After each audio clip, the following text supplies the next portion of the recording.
ainsi nous avançons. Voilà, vous êtes extrêmement nombreux, il y a du monde jusque debout tout au fond de la salle. Nono l'a dit, non, il l'a dit.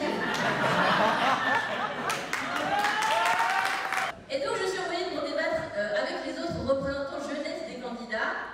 Et bon, hop, on entre en plateau, et alors là on est censé débattre des propositions pour les jeunes, et il n'y a plus personne. C'est incroyable. Alors il n'y a plus personne, mais je suis quand même un petit peu méchante, c'est-à-dire que le représentant de Zemmour, il propose d'exonérer les jeunes de frais de notaire.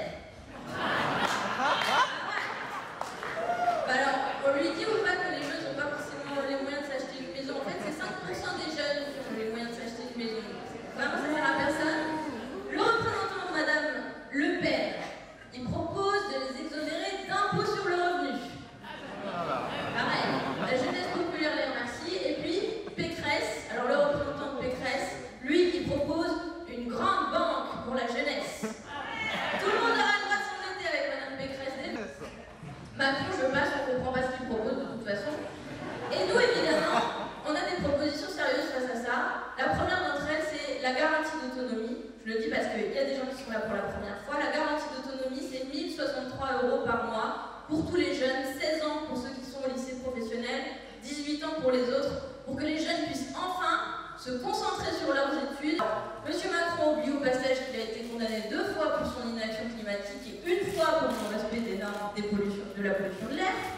Monsieur Macron également oublie au passage de mentionner que une de ses actions majeures sur l'écologie, c'est qu'il a criminalisé absolument tous les militants qui se sont mobilisés pour le climat.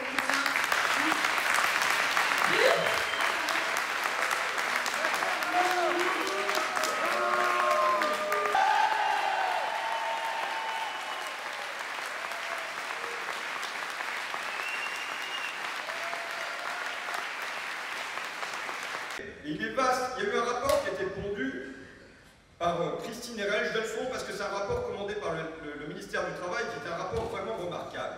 Il fait la liste des 17 métiers de la deuxième ligne qui sont essentiels et indispensables au pays. Donc, il y a mes métiers de vous les femmes, auxiliaires de vie sociale, agents d'entretien, assistantes maternelles.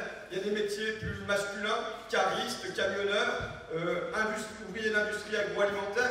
Et quand on regarde ces 17 métiers-là, ça fait 4,6 millions de salariés dans le pays. 4,6 millions, c'est absolument massif. Et quand on regarde la plupart de ces métiers qu'on dit indispensables ou essentiels, ils sont sous le SMIC en moyenne. Ils sont sous le SMIC pour 2 raisons. Une première raison, c'est que pour certains, ce sont des temps partiels subis. Et pour une deuxième raison, c'est pour d'autres, c'est une alternance de périodes d'intérim et de périodes de chômage. Mais on a découvert quoi? On a découvert que qui plaçait le plus d'argent au Luxembourg, c'était les contribuables, les riches contribuables français. Sur les 50 plus grandes familles françaises, il y avait 37 familles qui avaient des comptes en banque au Luxembourg. Ça représentait 4% du PIB. Il y avait bien sûr à l'intérieur, mon ami Bernard Arnault. Il y avait Hermès. Il y avait la famille Mullier, Auchan, le roi Merlin, et ainsi de suite. Bon, il y avait tout ça. Mon collègue communiste Sébastien Jumel, qui a d'ailleurs rejoint l'Union populaire,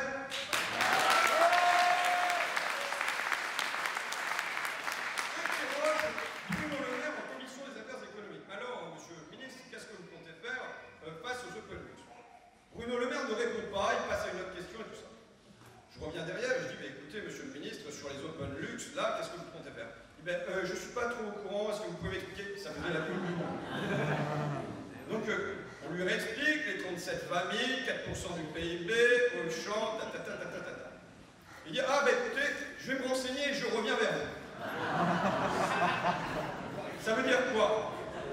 Ça veut dire, ce silence, et silence sur tout ça, c'est une complicité manifeste et permanente des dirigeants supposés être élus par nous, qui fonctionnent main dans la main entre ceux qui sont en train de piller notre pays. Ce qu'on fait ce soir à Rochefort, c'est que nous semons des graines d'espoir.